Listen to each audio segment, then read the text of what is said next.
Всем привет!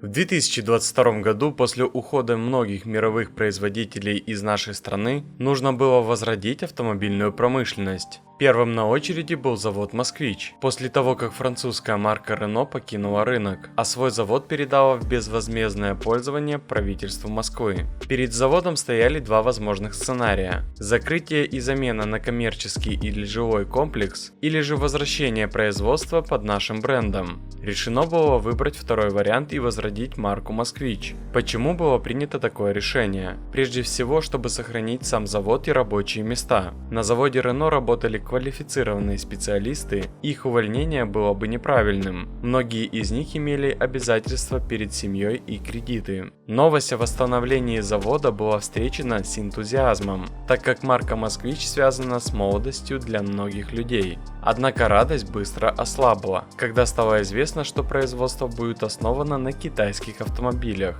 Продажи «Москвичей» начались в прошлом году, но начало было трудным. На протяжении года продажи были невелики, но благодаря новой ценовой политике в этом году ситуация улучшилась. Тем не менее, на завод навалились проблемы, включая судебные разбирательства с китайскими компаниями, прежде всего из-за невыплаченных долгов.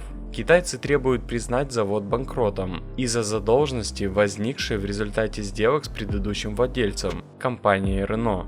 Хотя ситуация осложняется и санкциями, и апелляционными жалобами, факт остается: завод должен решить проблему с долгами, чтобы избежать серьезных последствий. Сейчас цены на новые авто просто космические. Думаю, лучше обслуживать свой текущий автомобиль и кататься дальше. К примеру, на Автоспот можно не только найти лучшее предложение по стоимости ТО в вашем городе, но и посмотреть рейтинг сервиса и отзывы реальных клиентов. Если вам нужно пройти ТО, сделать диагностику или ремонт автомобиля, как у официальных дилеров, так и в независимых проверенных автосервисах, то заходите на автоспот.ру.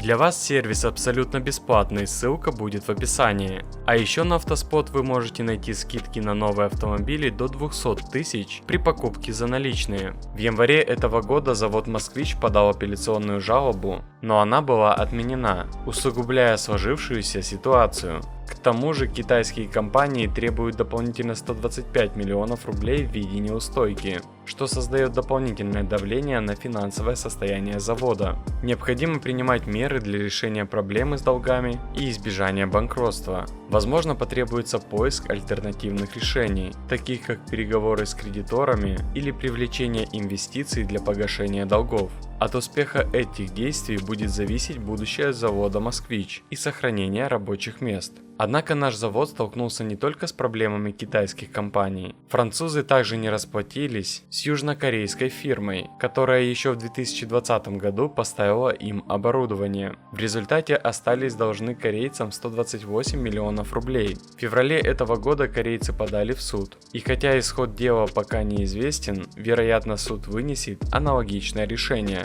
как и в случае с китайскими компаниями. Помимо этого, завод имеет немалый долг перед дилерами марки Renault за выполнение гарантийных работ в прошлом году. Общая сумма долга, предъявленная заводу, составляет 1,5 миллиарда рублей. Непонятно, зачем китайцам добиваться банкротства завода. Вероятно, государство поможет заводу, предоставив ему кредит на погашение долгов. Однако вопрос о том, как завод сможет его погасить, учитывая его сложное положение на рынке, остается открытым. В прошлом году предприятие показало чистый убыток 8,6 миллиардов рублей, который увеличился почти в 4 раза. Продажи начали расти только после существенного снижения цен, что сказывается на прибыли завода. Огромные задолженности перед бывшими партнерами Renault и еще одна проблема, с которой придется справиться. Несмотря на это, закрытие завода было бы ошибкой, так как множество людей потеряли бы работу. Но и будущее завода выглядит неопределенно. Новый кроссовер «Москвич 8», который начнет выпускаться к концу года, вряд ли сможет изменить текущую ситуацию.